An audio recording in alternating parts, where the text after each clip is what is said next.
A famous editor in New York was asked recently, who would we be reading in 25, 50 years? He said, oh, that's easy. Elmore Leonard and Stephen King. Stephen King's books normally will get optioned. Andy Scheinman, who's a partner and one of the founding partners in Castle Rock, was at an airport once, and he saw this copy of, Misery, and it was in hardcover. And he's sitting there and reading it, and he just had a great time. He loved the book, and he just wondered. He said he assumed that somebody had purchased it, one of the studios, but he said, well, we'll check to see if anybody got it. Nobody had it. King had not sold it because it was his favorite book. He didn't want to sell it. Rob called him up and said, I'll produce it or direct it. And King said, okay, then you can have it. He wouldn't just give it up because this book was a very important book to him. It was, in a way, autobiographical. It was all about what he goes through as an artist and how successful he's been and how difficult it is for him to do things other than what his audience expects him to do. I understand what it is for an artist to go through,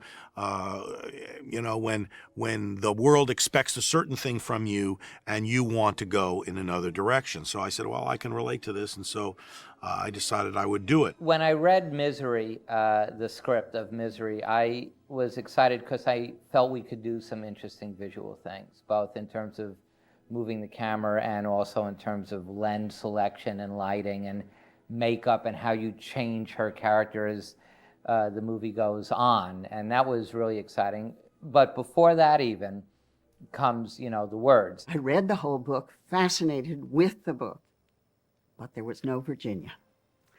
And finally I got the script, and I realized that they put in my part. The first I ever heard of Misery was when a friend of mine gave me the book to read in New York, and he gave it to me saying, if they ever do the movie of this, you should play this part. And I said, oh yeah, right, and that'll happen, I did not read the book. And that's just a habit of mine. Because we're doing the movie script, we're not doing the book. And luckily, not to cast any aspersions on Stephen King, we had Bill Goldman, who's Bill Goldman. He's a brilliant writer and a brilliant screenwriter, and he also understands movie making. It's not just that he can write a script that, you can put up on its feet in film. He understands the process of movie making and what you go through. He suggested to me Andre the Giant and for Princess Bride, and he suggested to me Kathy Bates for Misery. I wrote the part for Kathy Bates, who was at that point a Broadway actress and a brilliant one who had not really essentially any film career. And the direct dialogue was, I said to Rob, I'm going to write this part for Kathy Bates, and he said, oh good, she's great, we'll use her, and that was how she got the part. The dynamics of this piece is that you've got a very famous, well-known writer, Stephen King. People know what Stephen King looks like, but they don't know what his number one fan looks like. So that, to me, said I didn't want to have a movie star to play that part. But at the same time, I wanted somebody well-known to play Paul Sheldon, because Paul Sheldon was somebody who was recognized on the street. Basically, I've always accused Rob of being some kind of personal, sick little joke. He said, let's get the most hyper guy in all of Hollywood, the most hyper, the biggest maniac, and put him in bed for 15 weeks. It's going to make him frustrated. It's going to make him all of these emotions and feelings that are going on inside of him. Please get me out of this bed. All was in his performance and in the looks and in all of those looks that he gave. Oh my! Oh my goodness heavens to Betsy! Oh goodness! I wound up very lucky.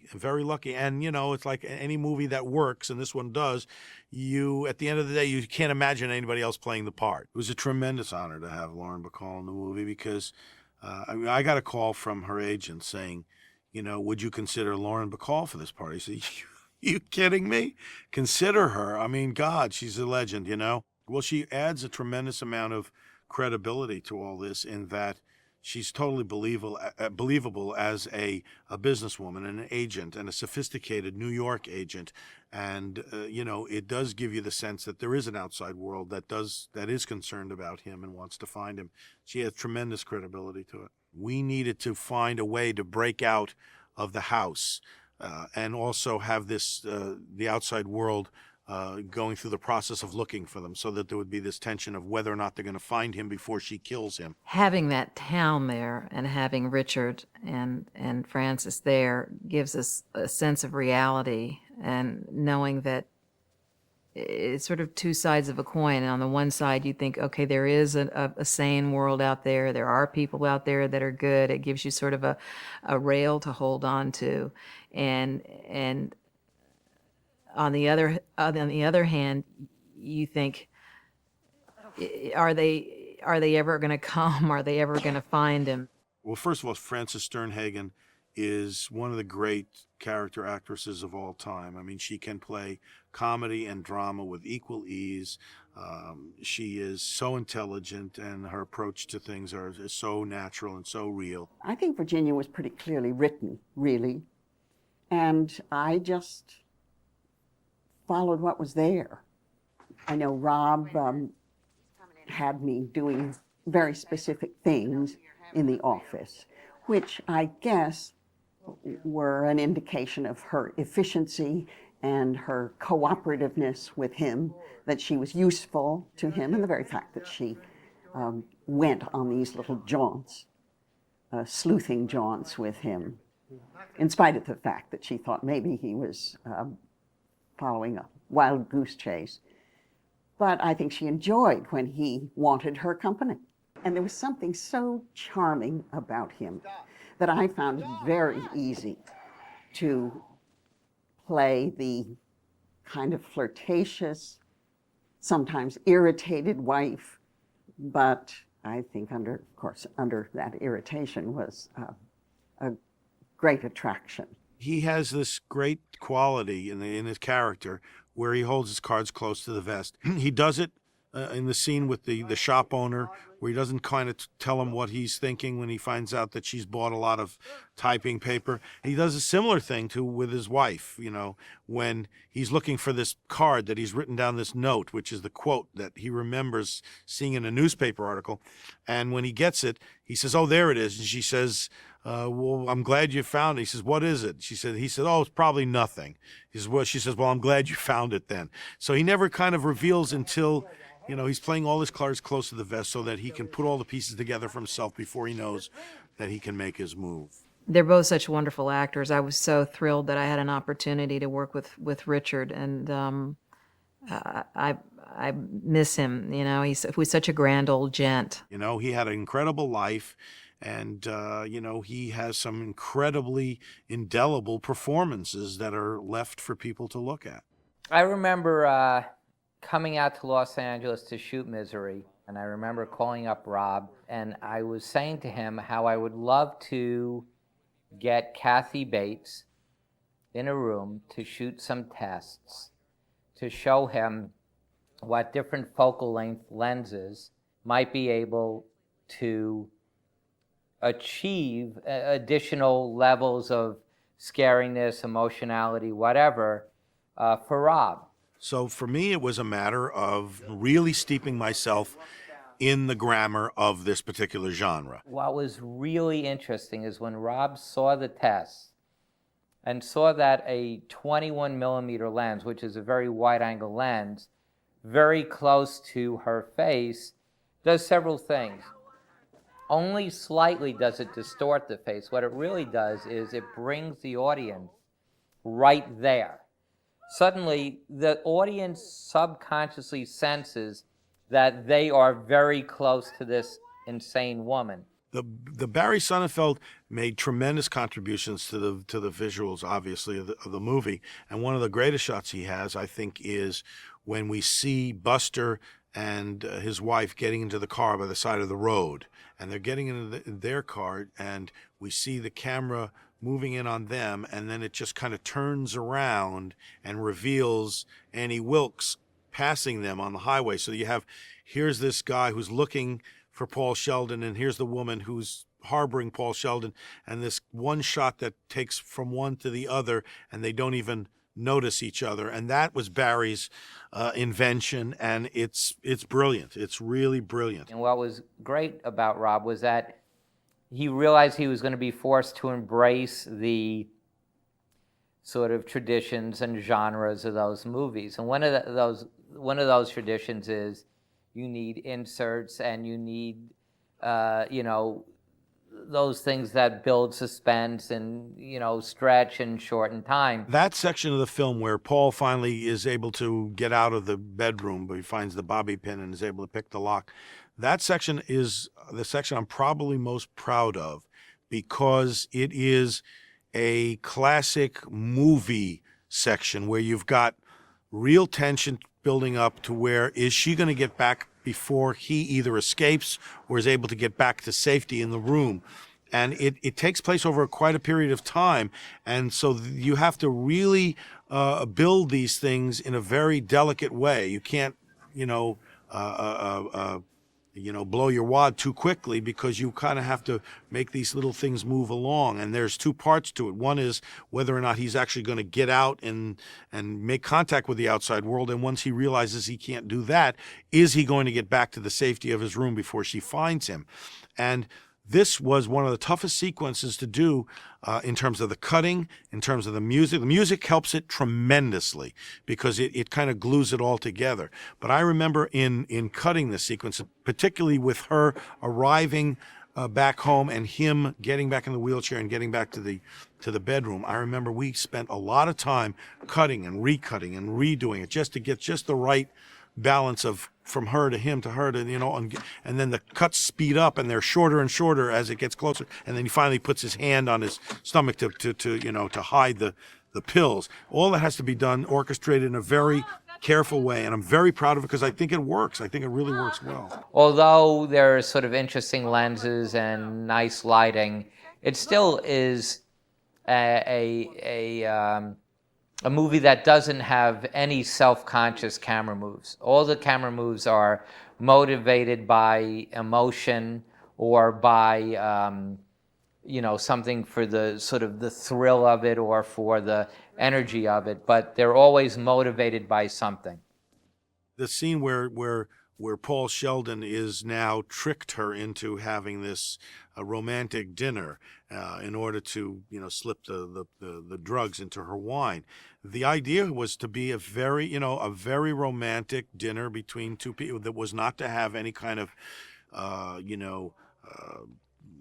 thriller tension to it. We just wanted to make this very sweet, nice, classical romantic dinner with these very kind of classical shots with the Liberace playing in the background. But underneath it all is what we know is going on is a man trying to drug a woman so that he can escape. That's another misdirection scene. We spend an agonizing amount of time with Jimmy Caan and his pills. And we never explain, he's never muttering, I'll fix her.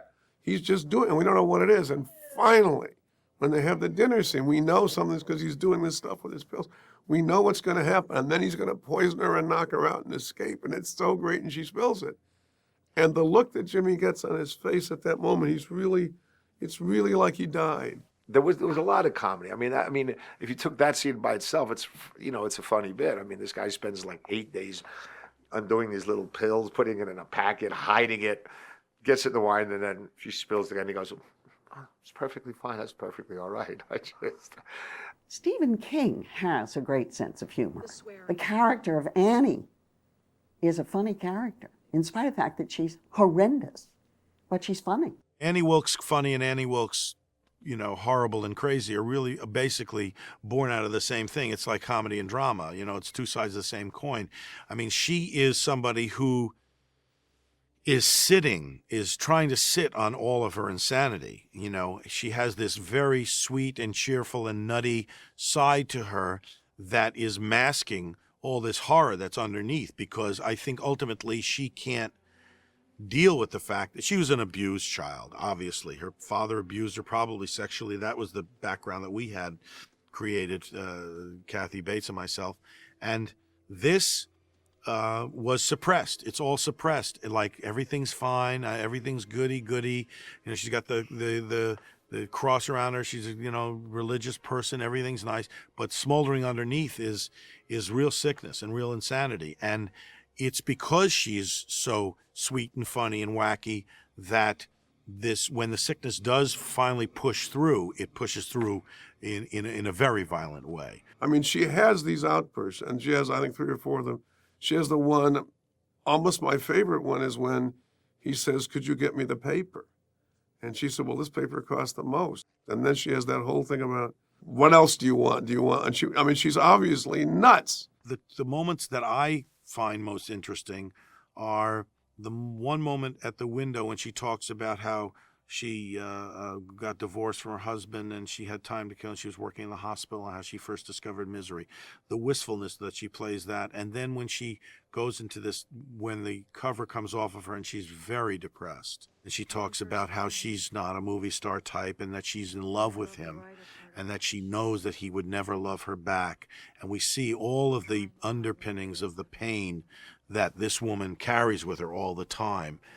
Those are the moments where Kathy, to me, is amazing. Well, I think, in that case, I had just finished a few years before playing the part of a suicide on Broadway. So that was terrain that I had really explored very deeply at the time. So that was a part of Annie that I didn't have to do a lot of homework on. And just in terms of the musicality of the piece, having that recitative, so to speak, and that quietness and that stillness was a wonderful counterpoint to all the rest of it, all the mania. So it was a wonderful scene to play. I don't know what she's seeing when she's talking, whatever the lines are.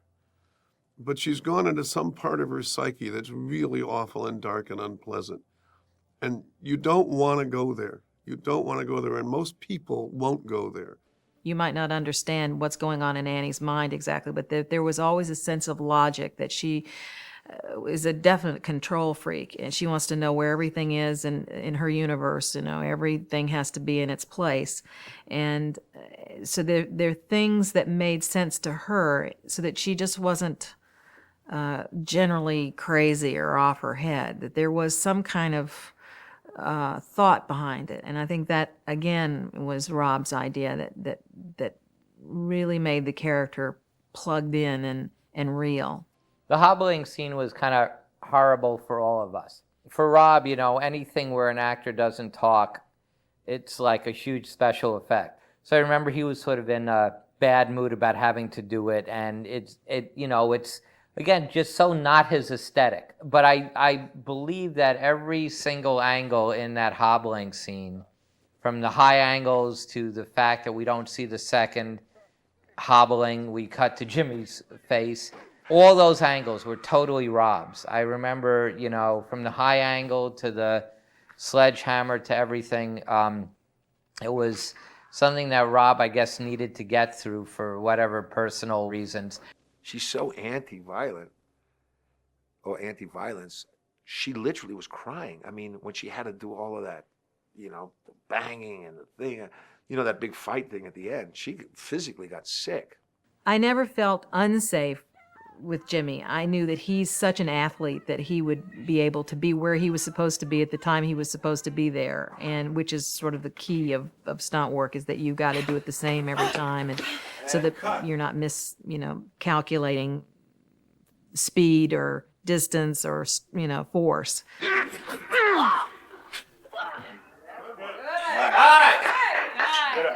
And we started out with it, working on it in rehearsal from the very beginning. And there was the sense that you wanted to be able to just do it full out and still feel safe. The only part that I thought was really upsetting, there's a place where Jimmy's pounding my head on the floor, and they put some kind of a rubber plate underneath there so the floor wasn't just real hard floor. But no matter how you do it, it just kind of knocked my brain around inside my skull, and it was upsetting to be on the receiving end of that much violence. The fight scene was very consciously and intentionally meant to be a lovemaking scene between these two people, because you've got Annie Wilkes, who has professed her love for Paul Sheldon, has this twisted fantasy of being in love with Paul Sheldon and wanting to die with him, to kill him and then kill her and be joined, in heaven somehow. So this fight became this kind of, twisted lovemaking session. I just wanted to be the best actor I could ever be. And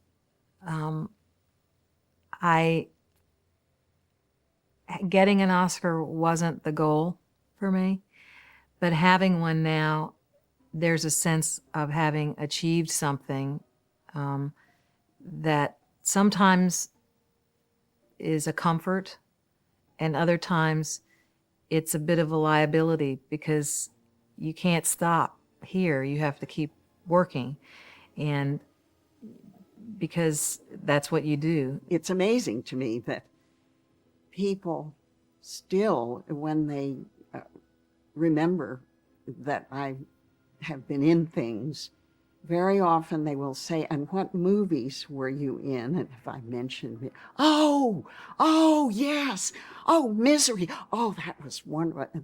So I feel very much that it's a good thing to have been involved in that movie.